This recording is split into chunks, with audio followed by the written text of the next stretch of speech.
noches. Empezamos con el primer tema, que es generalidades sobre el trauma.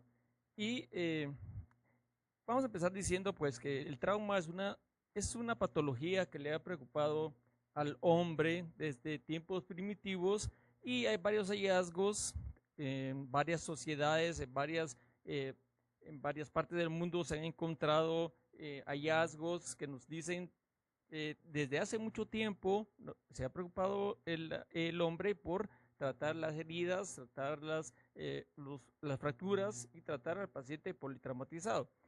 Desafortunadamente, las guerras, como vamos a ir viendo en el desarrollo de esta plática, con lo malo que nos traen, también nos han traído cosas muy buenas para el manejo de los pacientes politraumatizados. Por ejemplo, en el año de 1792, el doctor Jean-Dominique Larrey, jefe de los servicios de emergencia de Napoleón, diseñó cómo trasladar a los pacientes, a los soldados heridos del campo de batalla hacia lugares que podían ser unos hospitales donde ellos pudieran ser tratados adecuadamente.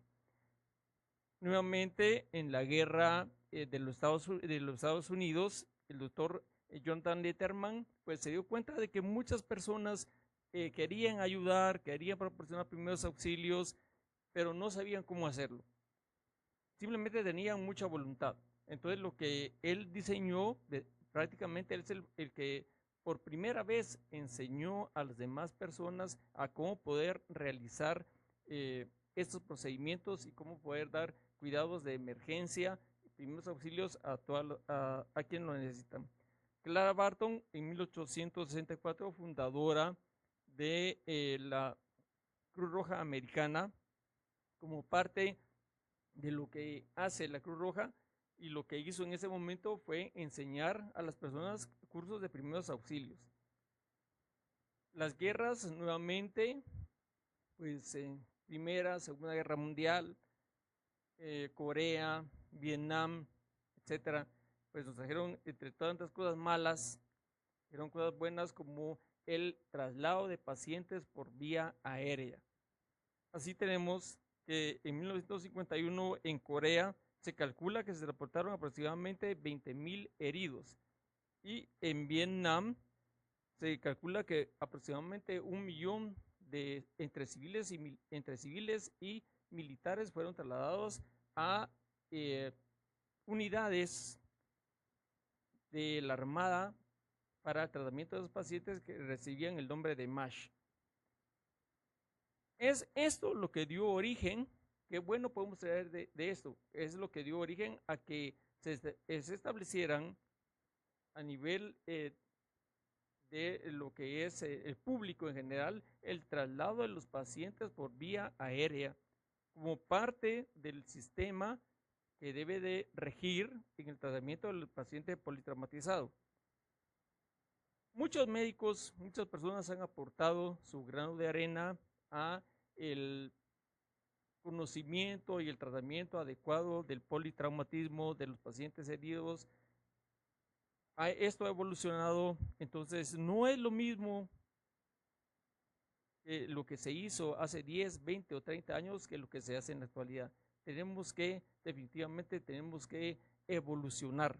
En 1957, el doctor Dick Farrington, que es conocido como el padre de los servicios médicos de emergencia, con los bomberos de Chicago estableció el primer curso de técnicos en urgencias médicas. El doctor Scowley fue el creador de la famosa hora de oro, de la cual vamos a hablar posteriormente, que nos ayuda mucho si lo tenemos en cuenta en el tratamiento de los pacientes, al tratamiento adecuado del paciente politraumatizado. Desafortunadamente, como sucedió en Estados Unidos principalmente y sigue sucediendo aquí en Guatemala, la violencia, los accidentes son considerados como la enfermedad moderna, la enfermedad negada de la sociedad moderna. Y media vez nosotros sigamos negando la existencia de esa epidemia como lo es el trauma, definitivamente no vamos a mejorar, ¿ya? Y no va a haber dinero, como vamos a ver más adelante, que alcance en los sistemas de salud. Yo decía, Ronnie, de que es importante que este curso sea recibido no solo por médicos, sino también por paramédicos, por personal de enfermería. ¿Por qué? Porque si nosotros queremos dar un buen tratamiento al paciente politraumatizado, necesitamos que sea escalonado, que la persona que da los primeros auxilios ponga su granito de arena, que posteriormente lleguen los paramédicos y pongan también su grano de arena, un grano más, y cuando el paciente llegue hacia el hospital, pues entonces está el grano de arena que también ponemos los médicos para que el paciente se logre salvar. Pero mientras esto no se haga, mientras no lo reconozcamos, mientras no reconozcamos que hay otro tipo de personal que también puede y debe participar adecuadamente en el tratamiento de estas personas, de este tipo de pacientes, no vamos a llegar muy lejos. Para el tratamiento adecuado del paciente politraumatizado, se han ideado dos cursos. Un curso fue diseñado por el doctor Norman McSwain, que es el curso del PHTLS o soporte prehospitalario en traumatología. Este curso está dirigido básicamente para los paramédicos, para la gente que trabaja en el área prehospitalaria. Es un curso que se da en todo el mundo y más de 300,000 paramédicos lo han tomado. Para los médicos está el curso de soporte avanzado en traumatología. Es un curso muy parecido, pero obviamente con un nivel que es completamente diferente. Nuevamente las guerras pues nos han traído, como en la guerra del Golfo, en Siria, en Irak, etcétera, nos han traído nuevos conocimientos en el manejo adecuado del paciente politraumatizado, en el paciente herido, en el paciente que necesita que se le dé una ayuda adecuada para poder salir adelante, y varias cositas como por ejemplo el uso de ultrasonido prehospitalario, el uso de sangre con sus derivados, de plasma, el manejo agresivo del estado de choque, ¿ya? Es lo que ha contribuido mucho y se ha experimentado en estos lugares, y que posteriormente trasladado a la vida civil ha contribuido mucho en el manejo de los pacientes. Igualmente, en estas guerras del Golfo se ha continuado con el traslado, se ha perfeccionado al punto de que es un sistema muy complicado, es un sistema muy avanzado, es un sistema en donde los que atienden en la área hospitalaria, que pueden ser paramédicos o médicos con esa subespecialidad, porque se trata ni más ni menos que de una subespecialidad, el tratamiento prehospitalario, con cuidado de emergencia avanzado.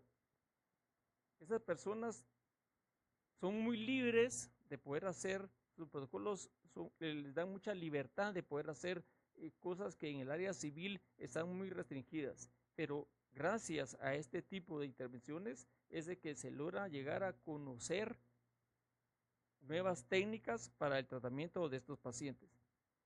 El objetivo de la plática de hoy y de este curso en general, perdón, es aprender a hacer una evaluación rápida y exacta para reconocer lesiones que ponen en riesgo la vida del paciente.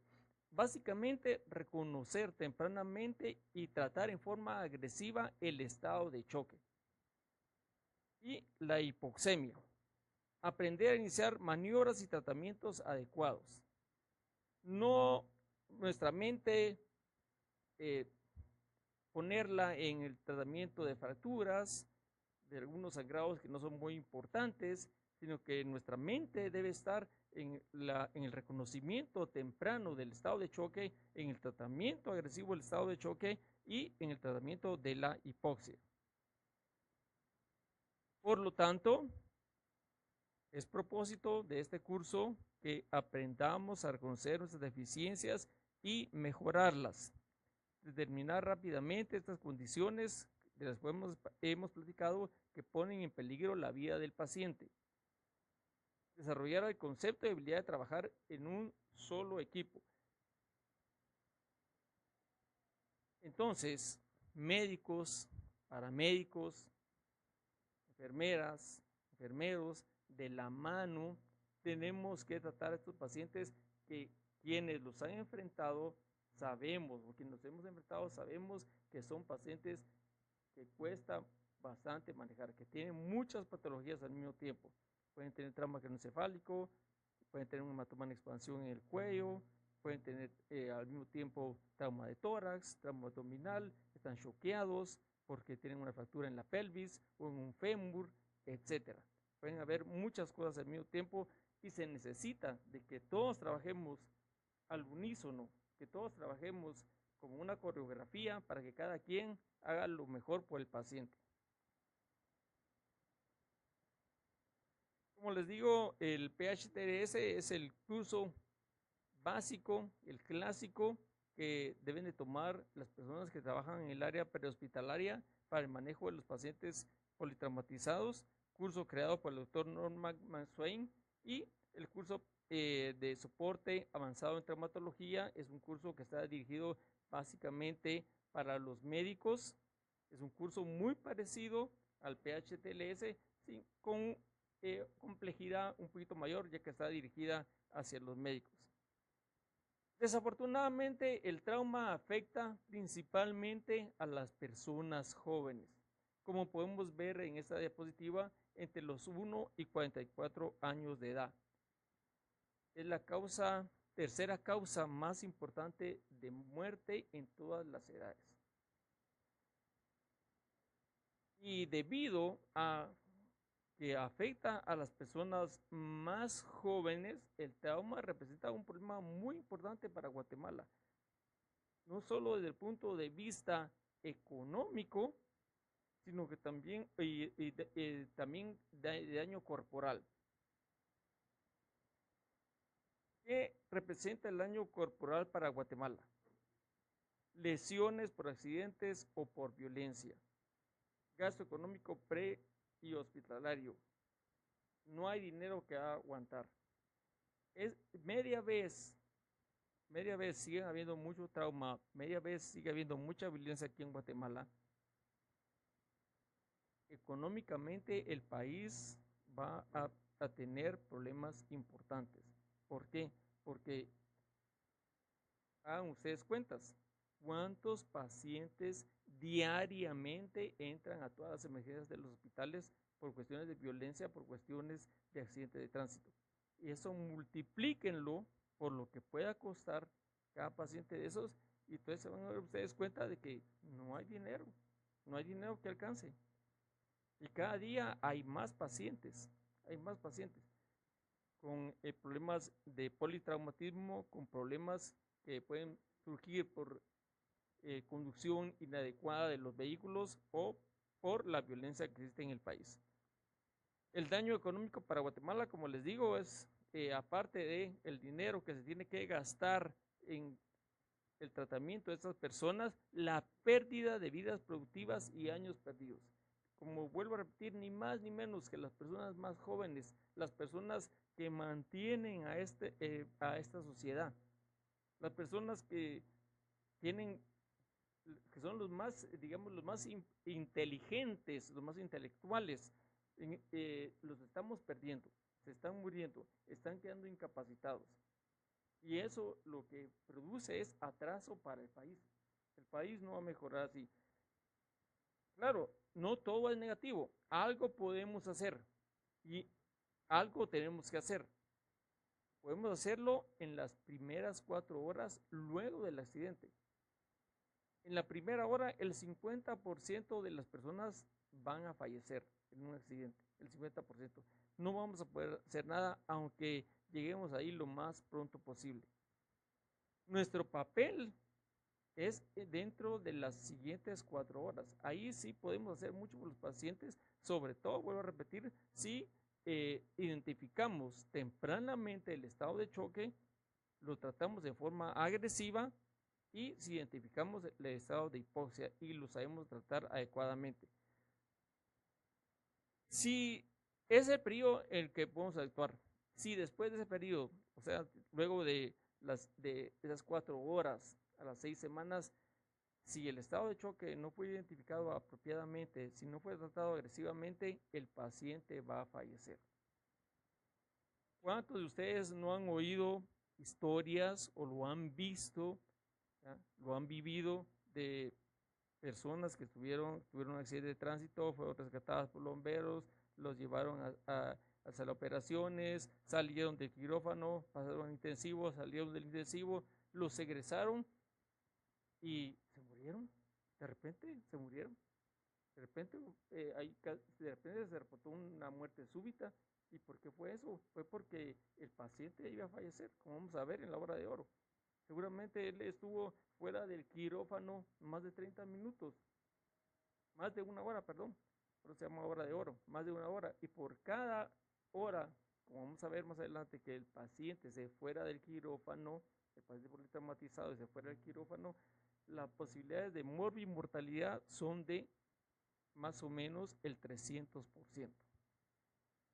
Por cada hora que se esté fuera del quirófano, si se necesita estar en el quirófano, la posibilidad de morir o de complicarse es de 300%. Así de que es importante, como vamos a ver más adelante, tomar en cuenta esa hora de oro. Como les voy a repetir, en la primera hora es poco o nada lo que podemos hacer. El 50% van a fallecer en esa primera hora. Tal vez la mejor manera de evitarlas es la prevención. Enseñarle, en el caso de los motoristas, a no rebasar por la derecha, a ponerse el casco en la cabeza y no en el codo, a usar ropa adecuada, a aprender a derrapar, a que no manejemos en el caso de los conductores a excesiva velocidad, que no creamos que porque tenemos bolsas de aire arriba, abajo, en medio, adelante, atrás, y tenemos los mejores frenos de este mundo, podemos ir a la velocidad que queremos. Más adelante en la cinemática, como va a hablar el doctor Contreras, se dan cuenta ustedes que a más velocidad, más daño. A más velocidad, más daño. Eso que lo que se dice, el carro está hecho para absorber el golpe y al que va adentro no le va a pasar nada, eso no es cierto. Eso es una treta de venta, simplemente. Y el carro tiene daño externo, cuanto más daño externo tenga, más daño va a tener la persona que iba adentro de él. En las siguientes 4 horas es donde nosotros podemos actuar adecuadamente, donde podemos ayudar mucho a los pacientes, identificando, vuelvo a repetir, el estado de choque, tratándolo de forma agresiva, tratando la hipoxia, tratando la hipotermia, inmovilizando adecuadamente a estos pacientes. ¿Sabe cómo hacer? No enfocarnos en eso. Es mejor que el paciente quede vivo sin una pierna y no que esté enterito en la caja. Y no que se vaya, qué bonito está en la caja, ahí están las 2 piernas y los 2 brazos, pero está muerto. Mejor quedó con dificultad para caminar, pero está vivo. En las siguientes semanas puede haber también muerte, a pesar de que el paciente ya se haya rescatado, ha sido llevado a hacer operaciones, haya estado en intensivo y todo ha sido un éxito, pero si no se identificó el estado de choque tempranamente y no se trató, vuelvo a repetir, en forma agresiva, este puede producir daño en el endotelio, que posteriormente se va a reflejar en daño en múltiples órganos, principalmente el hígado, principalmente los riñones y el sistema hematopoyético. Las personas pueden fallecer por cualquier complicación que se dé a este nivel. Por lo tanto, la vida tiene una oportunidad en el trauma si tomamos en cuenta lo que el doctor Adam Scowley formuló, que es la hora de oro. El doctor Adam Scowley nos dijo que el estado de choque es un estado transitorio que debe detectarse tempranamente, debe tratarse agresivamente si queremos que el paciente sobreviva. De esta hora de oro, únicamente tenemos 10 minutos, que son los 10 minutos de platino, para poder identificar y tratar adecuadamente a estos pacientes. Si nos pasamos de eso, estamos condenando a las personas a complicaciones y a muerte en forma temprana o prematura. por cada hora que la persona esté fuera del quirófano y necesite los servicios de los cirujanos para reparar sus heridas, la posibilidad de morir o de complicarse, como dijimos, es de 300%.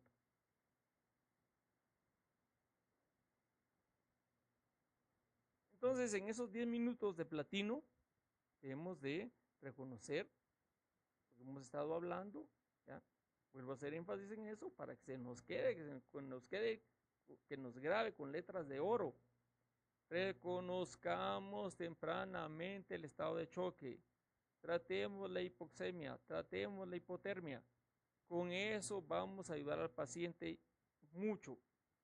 Se necesita que trabajemos todos en equipo. Se necesita que las personas que lleguen al área prehospitalaria, que lleguen al accidente, sepan hacer las cosas bien. Eduquémoslos. Hay que enseñarles. Se necesita que haya quirófanos disponibles en el hospital. Que haya gente con la capacidad de poder reparar los daños que sufren los pacientes durante un accidente de tránsito. Entonces, el cuidado definitivo final del paciente politraumatizado es en sala de operaciones. No es ni en la calle, no es en la emergencia, es en sala de operaciones. Pero para que el paciente logre llegar a sala de operaciones, se necesita que se le haya dado un tratamiento escalonado, lo que decía el doctor Contreras. Se necesita de que haya gente que no son médicos, que no son paramédicos, que no son bomberos, que es el público en general, que dé ya tempranamente primeros auxilios, que llame a una ambulancia, que quienes llegan en la ambulancia no lleguen únicamente a recoger a la persona y a salir corriendo, sino que en 10 minutos reconozcan el estado de choque, la hipoxemia, la hipotermia y lo traten adecuadamente, que lo lleven rápidamente a un hospital en donde haya un quirófano disponible y personal que pueda limitar o reparar todas las lesiones que se haya producido. Y por último, que esta persona que sobrevive sea rehabilitada en forma adecuada. Estos 4 elementos son los que constituyen la cadena de la vida en el trauma. Así como hay una cadena de la vida en el paro cardiorrespiratorio, también lo hay en el trauma. También hay en el trauma una cadena de la sobrevida y todos los eslabones se tienen que cumplir. Con un eslabón que se rompa, definitivamente se va al fracaso. Por lo tanto, si nosotros tenemos que empezar en este momento a educar a las personas para que den tratamiento de primeros auxilios, para quitarles ese miedo de no lo toques, no lo movas, no hay que hacer nada. ¿Por qué? Porque puede producirle más lesión cervical. Señores, como vamos a verlo más adelante, si uno tiene un accidente de tránsito y queda cuadripléjico, puede haber sido en el momento. Claro, si el que llega a manipularlo de una forma exagerada, ¿ya? Puede contribuir, pero si se le enseña a hacerlo en forma adecuada, en forma gentil, lo más seguro es de que no haya lesión cervical.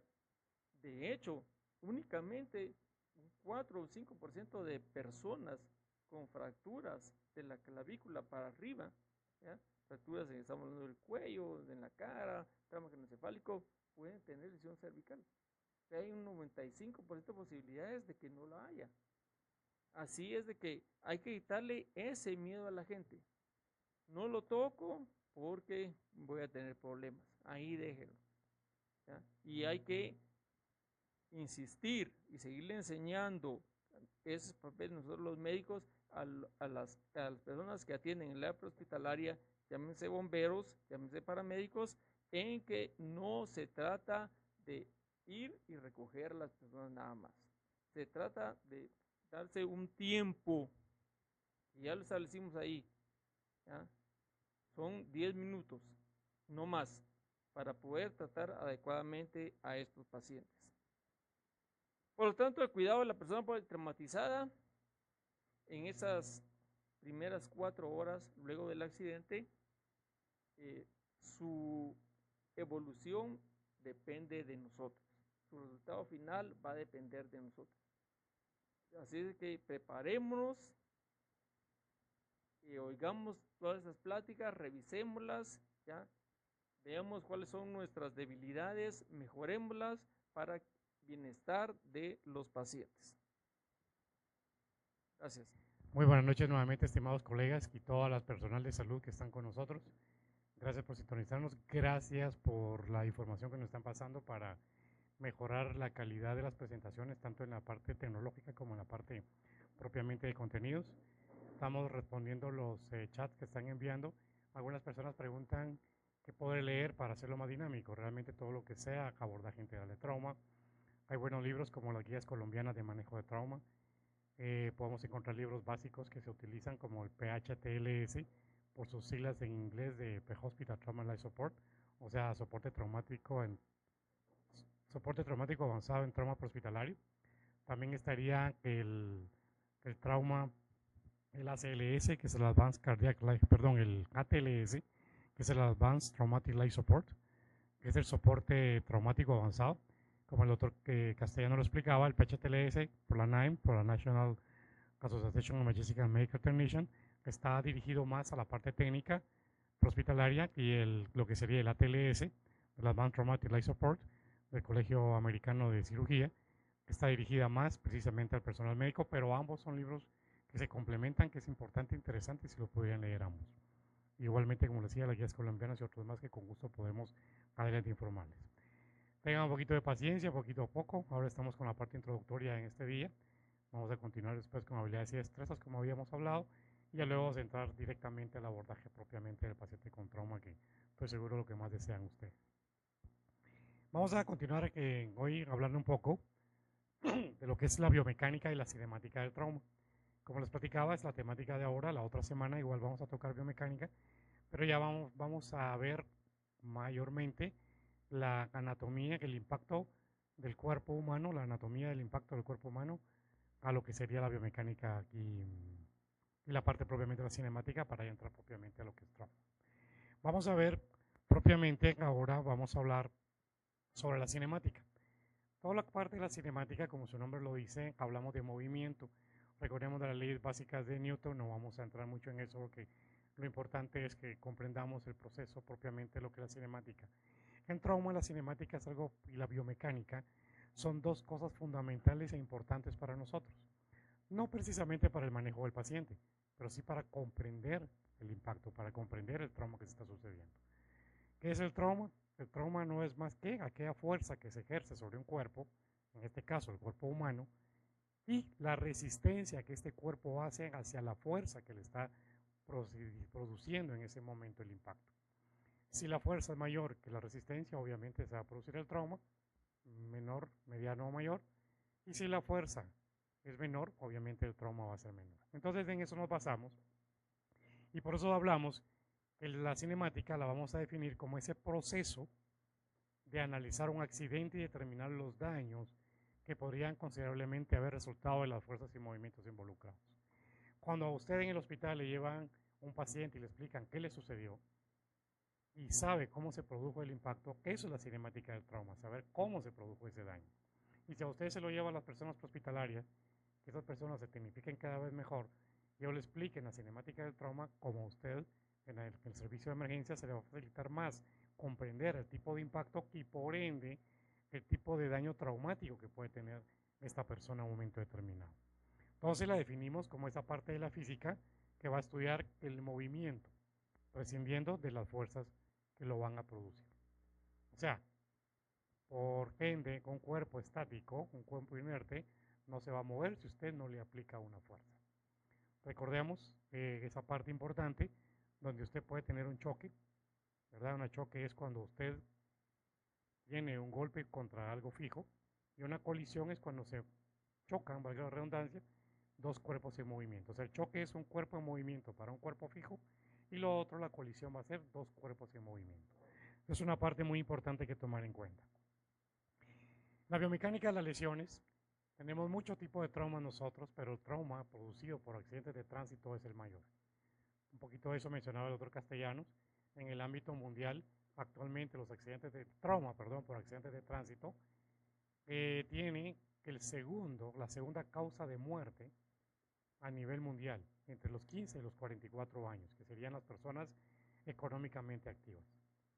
Esto hace que veamos, por ejemplo, que según los estudios realizados en la parte económica, los países en desarrollo invierten más del 2% del PIB anual bruto en todo lo que es tratar el paciente con trauma. Y si vemos que en Guatemala nuestro porcentaje que tenemos asignado a salud pública, vamos a tocar el tema de cuánto es y por qué, pero sabemos que es menor, ¿verdad? Eso implica que eso nos da problemas graves, ya que aparte de eso tenemos otras cosas que tratar en emergencia, otras cosas que tratar en trauma mismo. Entonces nos damos cuenta y vuelvo a lo mismo, porque la importancia de que la parte médica en Guatemala empecemos a darnos cuenta de la parte importante de la prehospitalaria. Entre mejor manejo prehospitalario de emergencia haya, va a haber mayor sobrevida, menores lesiones, menores días de estancia hospitalaria, menos pacientes con discapacidad permanente, la discapacidad transitoria va a ser mucho menor y son cosas importantes que nos van a ayudar, no solo en la parte económica del manejo de emergencia, sino que lo más importante para nosotros, la sobrevida del paciente y la parte propiamente de lo que sería la morbilidad y la capacidad diferente o la discapacidad de nuestros pacientes. Entonces la biomecánica de las lesiones la vamos a definir como estas lesiones de un proceso donde se analiza un accidente y vamos a determinar qué daños podrían determinar o ser concebidos secundarios al resultado de estas fuerzas y estos movimientos que van a estar involucrados. Entonces nos damos cuenta que en esa biomecánica de las lesiones, veamos la diapositiva, nos damos cuenta precisamente de ese paciente a su izquierda que ya está en la sala hospitalaria de emergencia, pero antes tenemos del lado derecho un paciente que está siendo tratado y abordado en una ambulancia, en un sistema prehospitalario. Una pequeña diferencia, ambulancia, vehículo que nos ayuda a trasladar pacientes. Atención médica prehospitalaria, es aquel tratamiento que le damos al paciente. O sea, no es de llegar, recoger y llevar. Tenemos que hacerle a ese paciente todo soporte, soporte ventilatorio, soporte circulatorio, todo lo que le ayude a sobrevivir. Y más del 70%, como sucede en las emergencias, si hubiese un sistema prehospitalario eficiente, se quedarían en casa o el lugar del incidente y no llegarían a un servicio hospitalario que actualmente se mantiene más que saturado, sobre todo en nuestros hospitales nacionales. Esa es una parte bien importante que tomar en cuenta. Entonces vemos el proceso desde el momento del accidente en su parte inferior derecha, ¿verdad? Ya como cuando se llega a la parte hospitalaria, el transporte del paciente, y una parte fundamental e importante, que es la transferencia del paciente. Ese paso que se da de la parte hospitalaria, del manejo hospitalario que debería darse al manejo hospitalario. En los tiempos nuestros llega la parte hospitalaria, indiferentemente de quién sea, a entregarle al paciente, al médico o a la enfermera a la parte hospitalaria. Aquí no hay comunicación. Déjelo ahí, le damos la espalda con lo demás. Cosas que tenemos que empezar ya a hacer las cosas diferentes. Algo que se llama cadena de la vida, donde desde el primer respondiente, la parte hospitalaria, y esa fase de transferencia fundamental en el servicio de emergencia hospitalario, donde el médico retome el tratamiento que ya se le dio en la parte hospitalaria. Si creemos que es ineficiente y no van a hacer algo bueno, súper. Cuando tuve la oportunidad de trabajar en la parte de gestión de riesgos del Ministerio de Salud, le preguntaba a los hospitales donde llegábamos, ¿cuándo se han tomado la molestia de acercarse al área bomberil o a la hospitalaria y decirles, vénganse, aprendamos, o vénganse, nos vamos a capacitar, o vénganse, vamos a coordinar cómo hacer las cosas mejor? Es más, agarremos un radio, dejémoslo aquí en la emergencia y empecemos a comunicarnos para saber qué nos traen y cómo lo vamos a manejar. Esos principios son partes fundamentales. No le hacemos un favor a nadie más que a nuestro paciente, que es el objetivo común, indiferentemente del ámbito en el que nos desarrollamos. Entonces, las lesiones, ¿cómo se van a producir? Todas las lesiones, a excepción de las térmicas y de las producidas por radiación, van a resultar de intercambio, como les decía, de ese huésped con un objeto en movimiento. Vuelvo a repetir entonces, la tolerancia que se da va a obtener un cuerpo que tiene una resistencia, que en este caso sería el cuerpo humano, y una fuerza que va a impactar sobre ese cuerpo humano. Según la tolerancia, va a ser el daño que se va a producir. Esa es la parte fundamental de la biomecánica y de la cinemática del trauma. Saber cómo algo nos puede producir más o menos daño en un momento determinado. Por un poquito de historia, la biomecánica surge la integración de distintas disciplinas que se toman en cuenta para esto, la sociología propiamente, toda la parte de la física, la ingeniería, todos esos procesos que vamos a utilizar para poder realizar los estudios, ¿verdad? En la parte propiamente de seguridad vial existe un área que se llama accidentología vial, que es precisamente la que estudia toda la parte forense del accidente. Y no me refiero solo al de tránsito, a cualquier tipo de accidente, para poder establecer causas. Uno, para saber cómo sucede el evento, qué daños produjo, y dos, importantísimo, para medidas de prevención que se pueden tomar para evitar ese tipo de daño. Un poco de aspectos históricos en esta parte. Vamos a ver que en 1942, Jode Haven era un piloto holandés de la Primera Guerra Mundial y luego de años de estudios y experimentos, publica que conclusiones sobre los fenómenos producidos de la tolerancia humana al choque. Entonces empiezan a hacer todos los estudios para ver la seguridad pasiva y la seguridad activa en los accidentes de tránsito. ¿Verdad? Toda la activa, esto creo que va a ir a la prevención propiamente en movimiento, y la pasiva, aquella que también va a la prevención y mitigación, con un ejemplo el cinturón, las bolsas de aire, entre otros. Luego tenemos Sir Howard Carnes, en la Segunda Guerra Mundial, describe que los motoristas del ejército británico que utilizaban casco sufrían menos lesiones craneoencefálicas discapacitantes, ¿verdad? Que fueran menos graves que los que no utilizaban los cascos. Ahí nos damos también cuenta de la parte de importancia de la cinemática del trauma. ¿A qué lleva esto? A que al estudiar esta cinemática nos damos cuenta de las causales.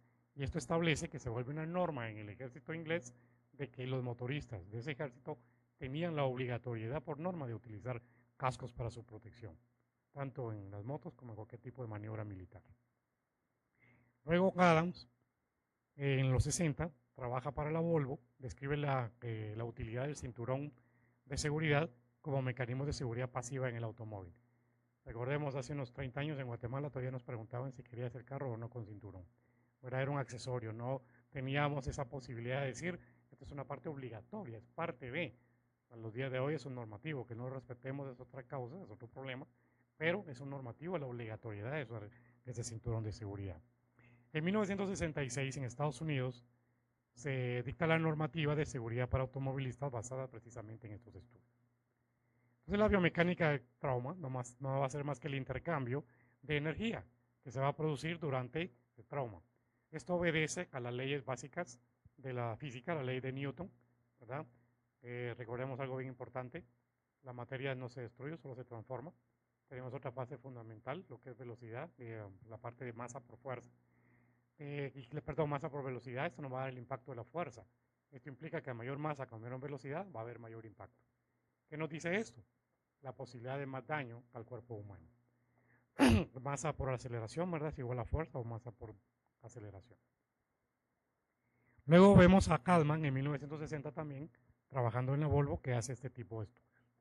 Muy bien, este es un ejemplo de lo que es trauma. Podemos hacer cualquier tipo de ejemplo. Estamos hablando de un ejemplo en la parte automovilística, porque es uno de los problemas más serios que tenemos en el país.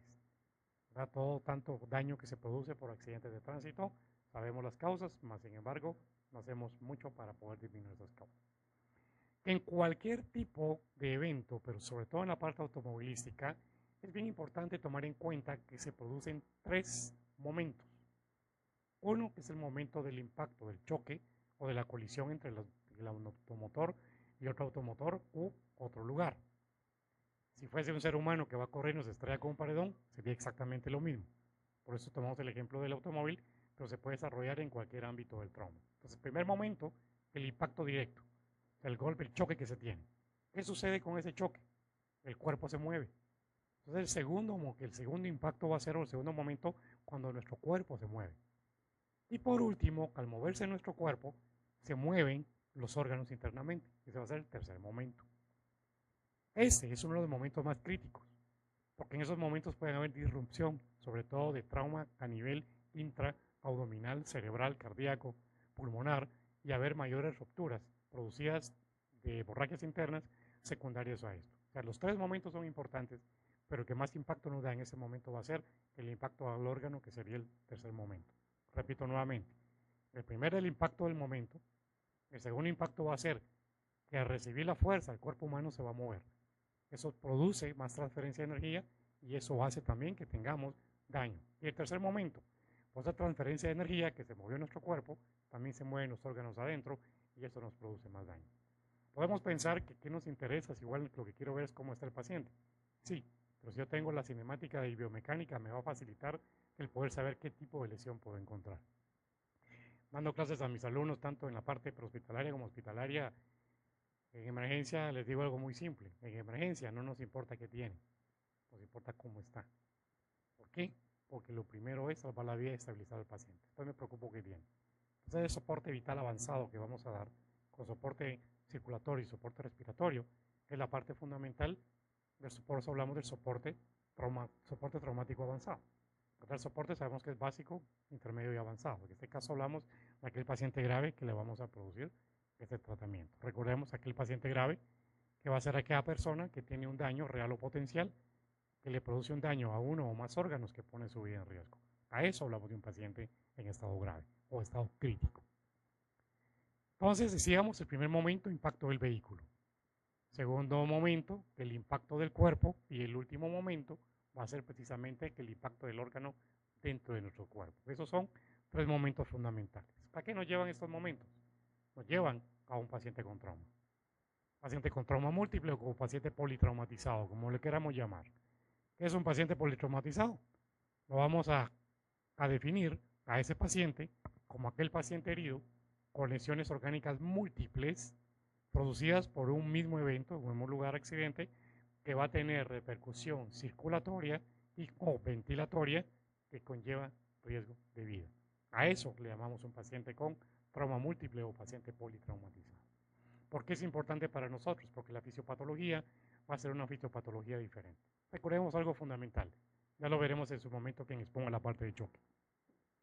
Indiferentemente el choque del paciente, el tipo de choque que sea, no me refiero al choque de vehículos, sino que al choque de la situación propia del cuerpo humano cuando está respondiendo a un daño, ¿verdad? Ese paciente en choque, indiferentemente del tipo de choque que sea, cardiogénico, neurogénico, el que sea, siempre la base fundamental es oxigenación.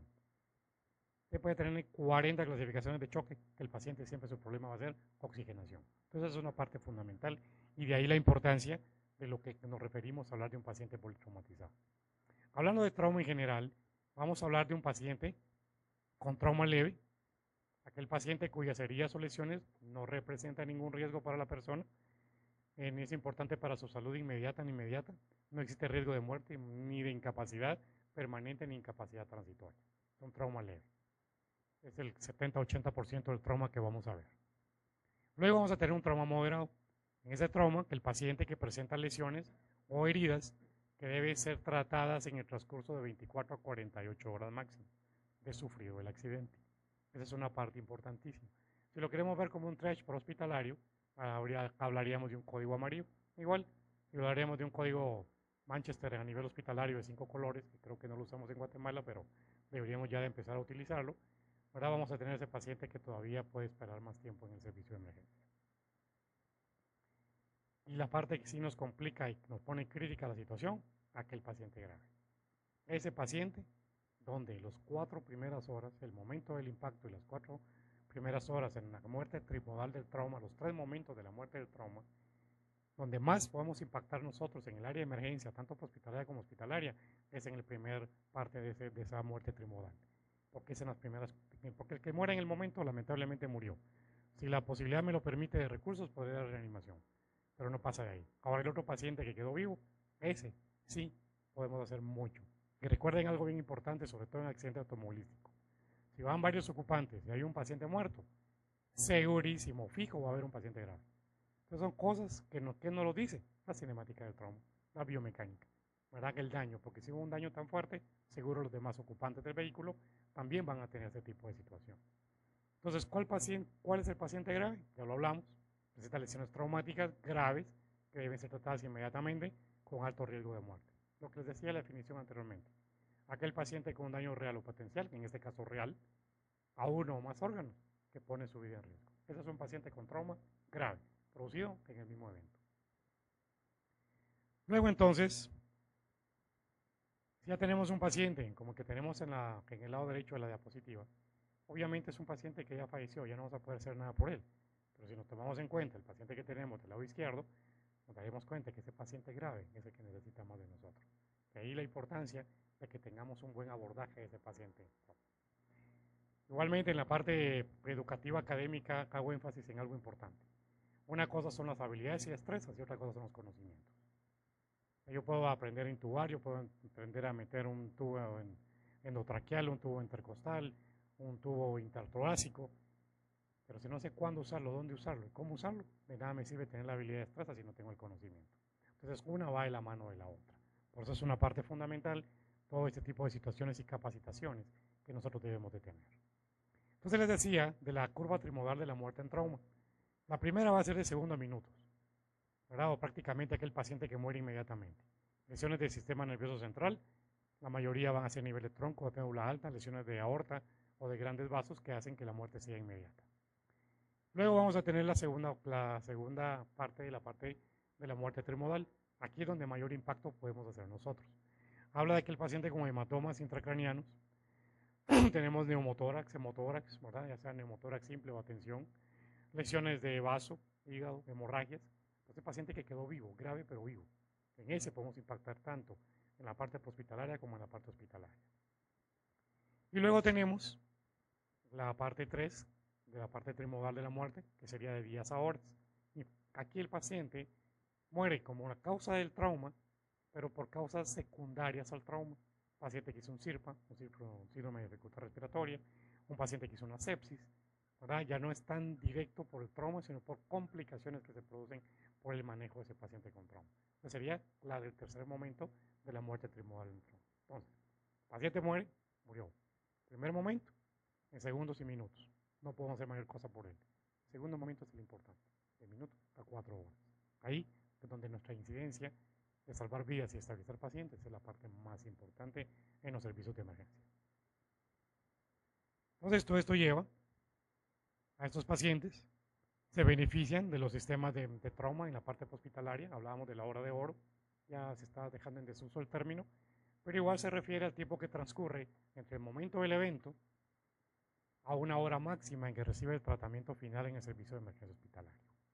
Y en el área prehospitalaria vamos a hablar de la hora de los 10 minutos de platino, que son los 10 minutos máximos que deben de utilizarse en el área prehospitalaria para poder hacer que el paciente esté estable. Una parte importante es que en promedio un 50% de los pacientes mueren en la vía pública. Con asistencia adecuada se salvaría de un 20 a 40% este 50%. O sea, en otros números, de un 100% de muertos en la vía pública, podríamos salvar de un 40 a 80% si tenemos un buen sistema de emergencia hospitalario y un buen sistema de emergencia hospitalario en el abordaje de trauma. La experiencia que Dios me ha permitido en el ámbito internacional es muy interesante cuando llego a hospitales como en México, en Monterrey, un hospital privado, que veo el equipamiento de seguridad de choque en trauma lleno de equipos de inmunización en trauma. Llego al hospital, por ejemplo, nacional de Guayaquil, y hay equipos de inmunización en trauma. ¿Por qué el punto? Nosotros no manejamos equipos de inmunización en trauma en emergencia hospitalaria. Creemos que eso solo es para los bomberos. Lo primero que hacemos es quitar esos equipos de inmunización que de pronto están haciendo un buen trabajo al que lo está haciendo a la inmunización que se está realizando. Entonces son conceptos que debemos de empezar a cambiar y que los médicos debemos de empezar a tomar para hacer realmente esa integralidad de esa cadena de la vida y mantener ese proceso en una fase de transferencia y sobre todo lo más importante, el tratamiento en la fase final en el servicio de la emergencia hospitalaria. Luego vamos a ver que las causas inmediatas de muerte, el sujeto fallecido instantáneamente en pocos minutos después del impacto por las lesiones letales, ¿verdad? Aquí vamos a tener en promedio un 40%. Aquí van a haber roturas cardíacas, roturas de grandes vasos y lesiones cerebrales irreversibles. Estos pacientes van a tener lesiones cerebrales y medulares altas en un 50%. Van a tener exanginación de 30 a 40%. Recordemos un poquito, aunque lo van a ver en choque, tenemos 4 niveles de pérdida sanguínea. Un grado 1, en el cual vamos a tener de 750, de 0 a 700, perdón, de 1 mililitro a 750 de pérdida sanguínea. Un grado 2, simple, multiplica el 750 por 2, 1500, de 750 a 1500 de pérdida sanguínea, de sangre. Y el grado 3, donde vamos a tener de 1500 a 2000 cc de pérdida sanguínea. Y el grado 4, cuando tenemos una pérdida sanguínea arriba del 4%. Perdón, arriba de 2000 cc. Grado 1 y grado 2 no nos van a dar mayor problemas. En el grado 2 vamos a empezar en la fase de prechoque, en la fase de compensación, donde el sistema simpático será el que va a estar funcionando. Si no atendemos a ese paciente, si no le damos soporte, va a entrar a la fase 3, o sea, un grado 3 de exsanguinación, donde va a entrar una fase de choque, donde el simpático ya no funciona, la acetilcolina, perdón, la adrenalina, va a empezar a utilizar la acetilcolina con el simpático y ese paciente va a entrar en choque y a empezar a disminuir todo su poder de poder compensar a ese paciente. Si ahí no le damos soporte, igual que ese paciente va a fallecer y entrar en un choque irreversible y un paro cardíaco. Entonces, las causas inmediatas precoces, 50%, comprenden las primeras horas del trauma. Son muertes provocadas por causas potencialmente que pueden ser en un momento determinado evitables. Entre esta, obstrucción de la vía aérea. Si no sabemos un buen manejo de vía aérea, un buen manejo de embolización manual, de cuello, de columna cervical, un manejo con bolsa, válvula, mascarilla o comúnmente llamado bambú, para que el paciente inconsciente que no tiene un buen manejo de su vía aérea. Si tenemos paciente con un neumotórax a tensión y no sabemos diagnosticarlo y tratarlo, inmediatamente ese paciente inmediatamente lo podemos revertir, más si no lo tratamos va a entrar en choque irreversible, ¿verdad? El choque hipovolémico obviamente y hematomas suturales. Vamos a tener asistencia inmediata dirigida a identificar y solucionar problemas con maniobras simples, ¿verdad? Recordemos lo que les decía anteriormente. Nos interesa cómo está el paciente, no qué tiene el paciente. Y muchas veces las maniobras simples son más eficaces que las complicadas. Vamos a tener las causas tardías en un 10%. Esto abarca semanas siguientes al trauma. Aquí va a ser complicaciones postoperatorias, complicaciones infecciosas, síndromes, obviamente la parte propiamente de sepsis y la parte del daño multifactorial o multisistémico producido por el choque. ¿Verdad? La curva trimodal, primera elevación, segunda elevación y tercera elevación. Así se produce, según la biocinética o la biomecánica y la cinemática del trauma, la muerte trimodal en trauma. Entonces, en la fase de la colisión, se debe determinar que el tipo del evento traumático, es decir, si se trata de un choque, caída, lesión penetrante o qué tipo de trauma tiene el paciente. Luego, la estimación de la cantidad de intercambio de energía.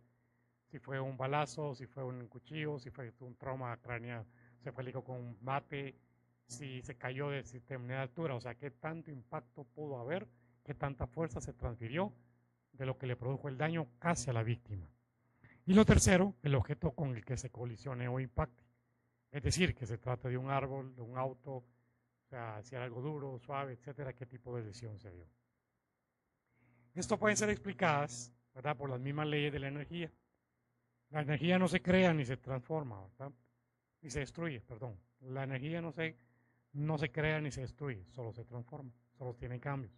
En un accidente vehicular, por ejemplo, el vehículo se desplaza con energía cinética al impactarse. Aquí hay dos situaciones. Una, aquel persona que frena, que la inercia y la velocidad hace que el vehículo se arrastre.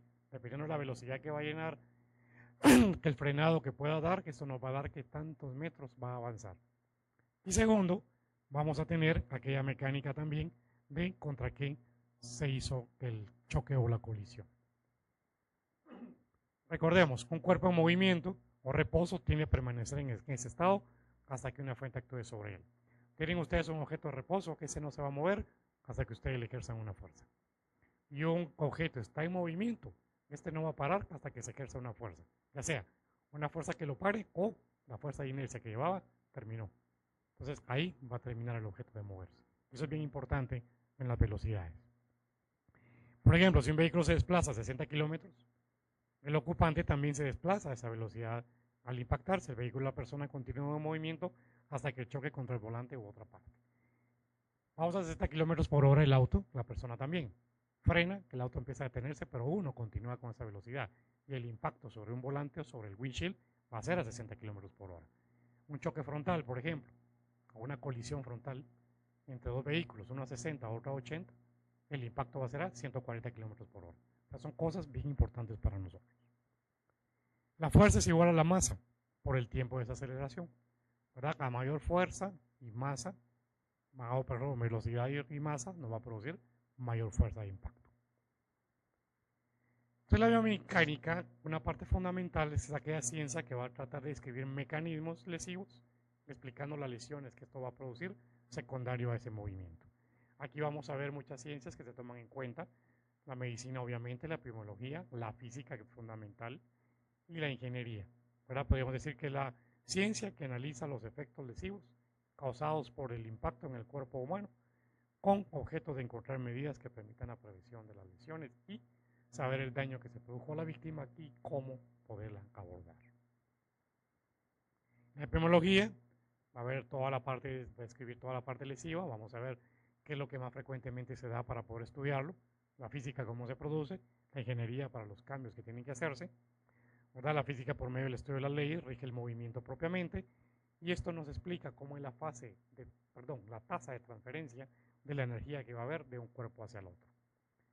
Esto nos va a producir el poder establecer cómo se produjo el daño y por ende las lesiones que esto nos pudo producir. Muy bien. La idea fundamental entonces de esta plática es que ustedes puedan establecer que para que se produzca un trauma tiene que haber una fuerza y también una resistencia del cuerpo humano que recibe esa fuerza. Eso produce el trauma y el tipo de trauma. Pero lo más importante, eso nos produce que el tipo de lesiones y la severidad del daño al ser humano y por ende si este paciente va a estar grave o no va a estar grave.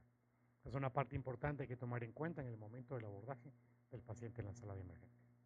Espero que esto nos ayude a poder tener una mejor visión de lo que sucede en la parte traumática de los pacientes y poder continuar. Vamos a continuar en un momento, tendremos un poco de receso de unos 5 minutos para que se relajen un poco, para que respiren, dice el dicho vulgar por ahí que la concentración aguanta lo que las pompis aguantan, ¿verdad? Así que relájese un poco, póngase de pie, 5 minutos y retornamos con la siguiente plática. Gracias. Muy buenas noches.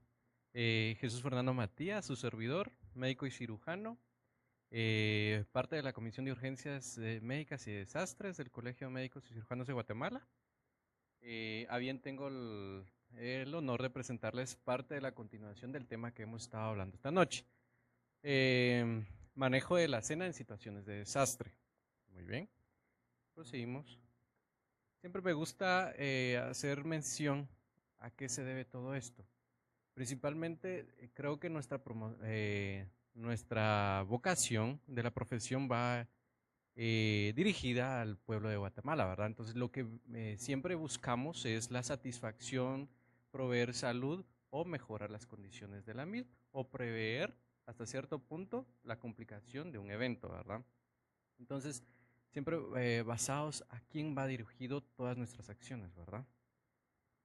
Importante, como ya mencionaron los colegas previos, la hora dorada. Importante especificar que este tiempo es indispensable.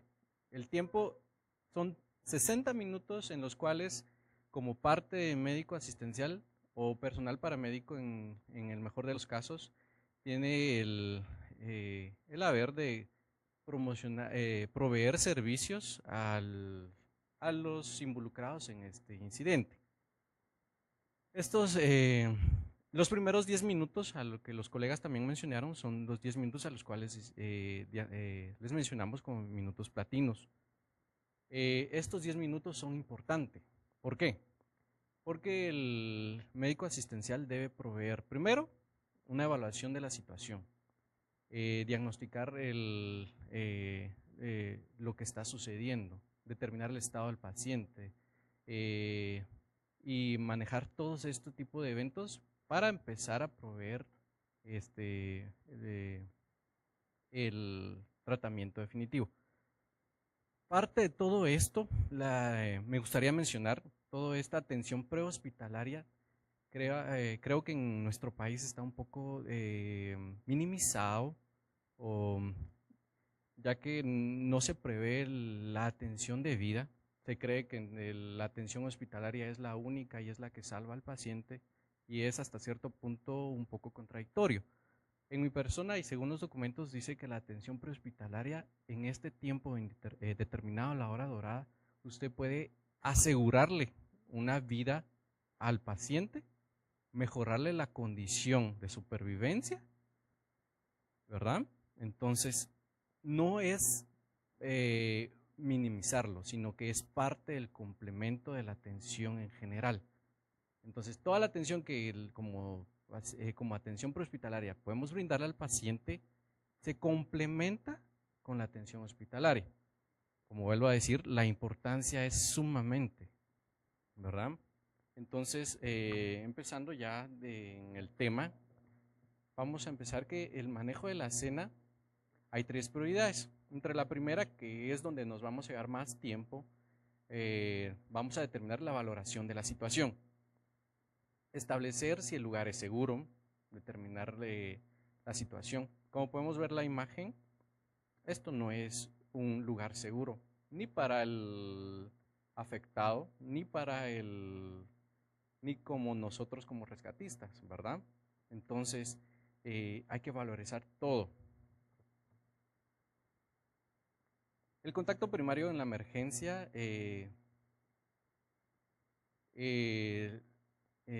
tenemos que tener la capacidad para elaborar una evaluación, plan de acción y empezar a brindar la atención durante las situaciones de urgencia, con el conocimiento pleno de cada situación.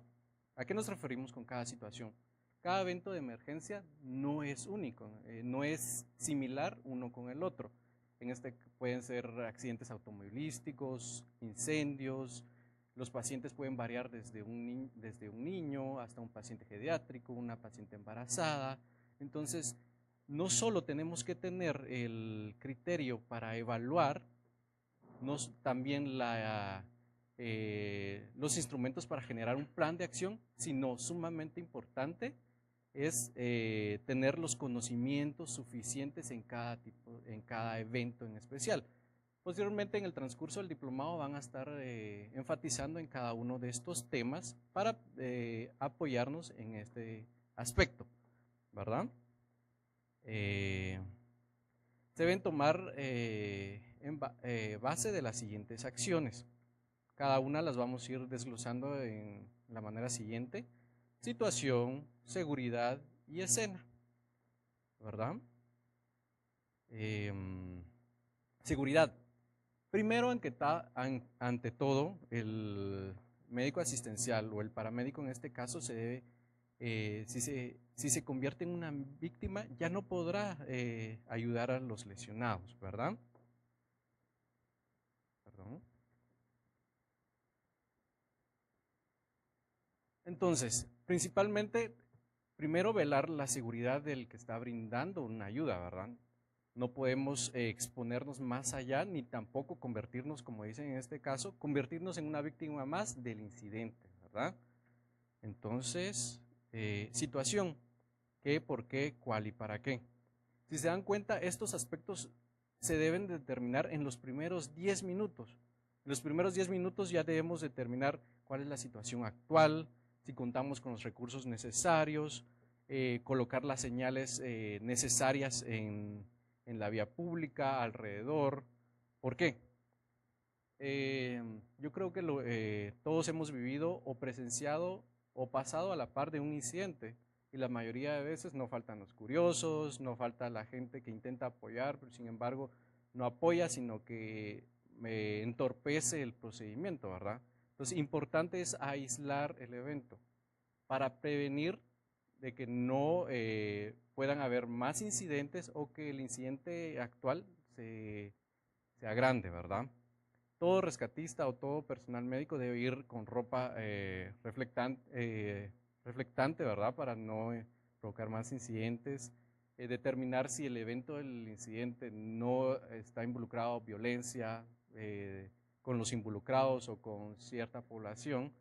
Como vivimos en nuestra ciudad capital, tiene zonas de área roja, por ejemplo, entonces debemos determinar si el área en que vamos a ir no está involucrado en estos aspectos. Si todo el personal médico, paramédico están ocupados, organizarlos, ¿verdad? Para que podamos brindar una atención de calidad, ¿verdad? Y la bioseguridad ante todo. Como podemos ver aquí, siempre aislar el evento, alejar a las personas que estén propensas, para luego iniciar todo el proceso para brindar la asistencia médica, ¿verdad? Entonces, para la siguiente, en todo momento debemos considerar que la seguridad del brigadista es siempre prioritario, previendo siempre todo tipo de riesgo.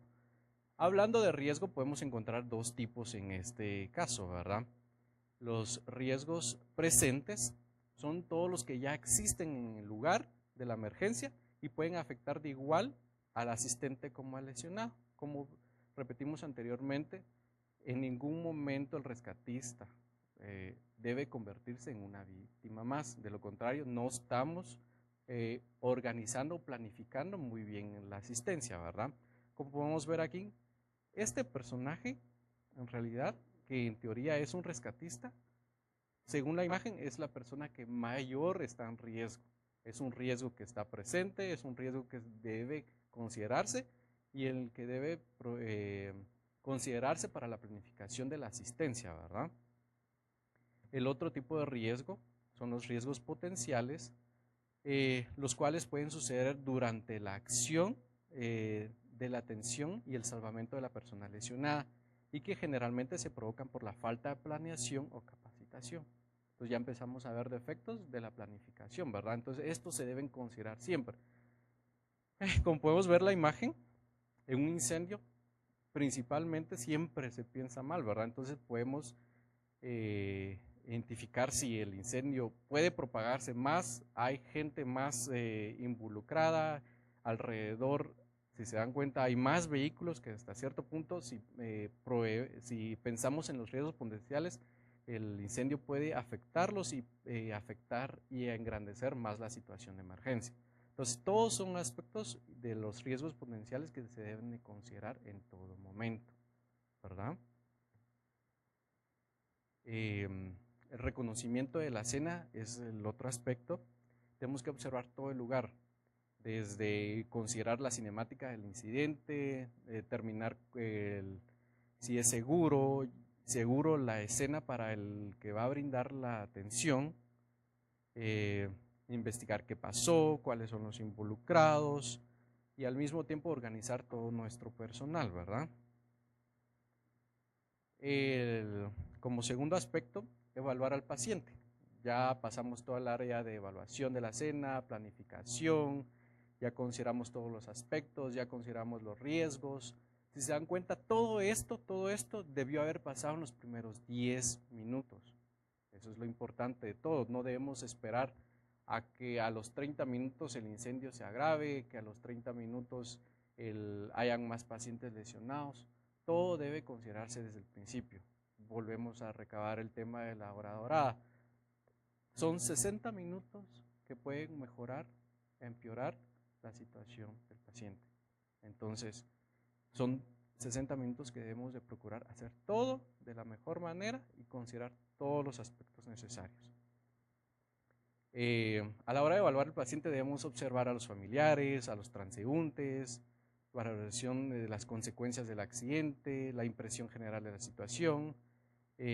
Como vamos a mencionar, la cinemática del mismo nos ayuda a determinar qué tan grave es la situación, si hubieron pacientes fallecidos, si hay pacientes lesionados con gravedad, todo esto, ¿verdad? Y empezar a hacer el triage. Como ya lo mencionaron los colegas previos, el triage es súper importante. Tal vez, como dijo el doctor, tal vez los pacientes que ya hayan fallecido ya no es por deshumanizar, sino que hay que priorizar. El paciente que más nos necesita es el paciente que está levemente lastimado, el que está con signos estables, para proveerle nuestra mejor atención. Y solo para terminar, la función del rescatista principalmente es llevar al hospital la mayor cantidad de heridos vivos. Ojo, no es la única. La mayoría, creo que tenemos ciertos defectos en el sistema de prehospitalario, que la mayoría de personal está capacitado de solo trasladar de un paciente del evento del incidente hacia un hospital o un centro de atención hospitalaria para que en el hospital brinden toda la atención. Y ese es el primer error de nuestro servicio prehospitalario. Porque el paciente debe ser, durante el traslado, deben de haberse iniciado todo el sistema de soporte, como ya lo mencionaron, sistema ventilatorio, sistema hemodinámico, prevención de choque, prevención de hipoxia, de hipotermia, dependiendo de cada caso, ¿verdad? Entonces, no es lo mismo a trasladar un paciente quemado, que solo vayamos, le colocamos oxígeno y lo traslademos, desde que el incidente nos tardamos 1 hora 40 al llevarlo a un centro asistencial y si no lo cubrimos. Entonces eso es importante, prever paciente quemado, trasladado, pero lo principal, prevención de hipotermia. Ya estamos contribuyendo para que el paciente ingrese a un centro asistencial, pero en las mejores condiciones, hemodinámicamente estable y tratado de la mejor manera.